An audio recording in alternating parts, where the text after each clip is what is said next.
Alright, so it's kind of late. I just had to finish this. Glad I come out here. I still got some tools up there. So, I don't really want to touch it too much because that's hot. But all you'll have to do now, slip that chain out. Got a little groove in it. And you can drop the chain to whatever you want there. Of course, we want it up high. Yeah, I'm not a great videographer. I think that's a word. Videographer, cameraman, video guy. I'm not a very good one. Anyway, I did that on both sides. So I talked about my welds. I'm not that good at uphill welding. Never really was super great, but it's not horrible. Anyway, that ought to be a little better for the horsey safety police. Could a horse still cut itself on that? Yeah, but it's pretty smooth. This one's not hot. I welded it first. That's pretty smooth. I mean, shoot. Horse can hurt itself in an open field with nothing. I think you could put a horse in a rubber room and find a way to hurt itself if it wanted to. Anyway, now it is done. I plan on feeding some hay in it because there's probably a lot of welding slag and other junk on top of that. So I'll take a water hose to it and knock all that stuff off so it's only good hay on there. Probably take a leaf blower and get it tomorrow. That'd probably get it just as good. Anyway, I got two little bitty kitties out here in the garage that like to keep me company. Well, I wish they'd have been sitting on my back when I was welding that, because the dang bugs crawl inside your helmet and get in there with you, and it just ain't no fun. Kind of hard. That's another reason my welds weren't so great.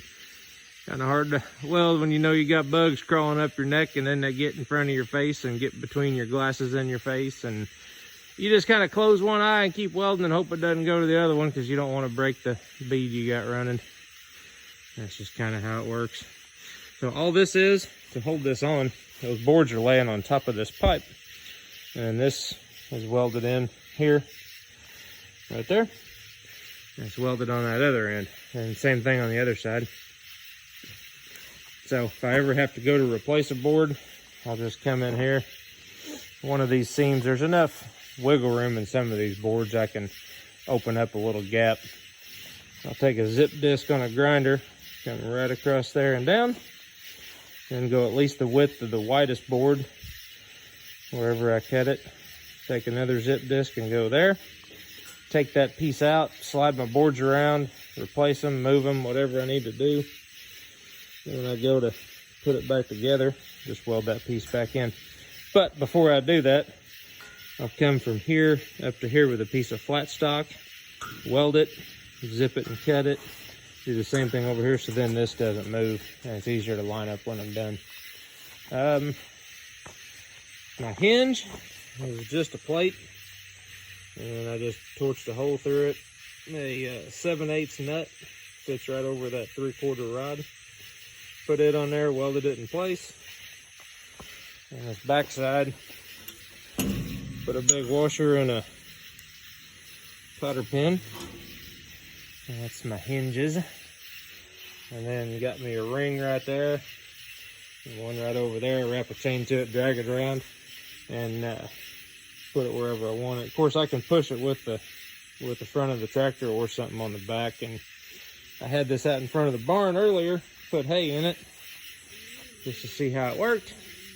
And it's like, all right, time for some destructive testing. So I pushed it over here at mock chicken speed with the tractor. And I was kind of rough on it. As you can kind of see, I got me a nice little drainage ditch right there now coming from the back of my shop. And kind of rough with it. It held up. I figured, well, if it holds up to that, it ought to hold up for horsing.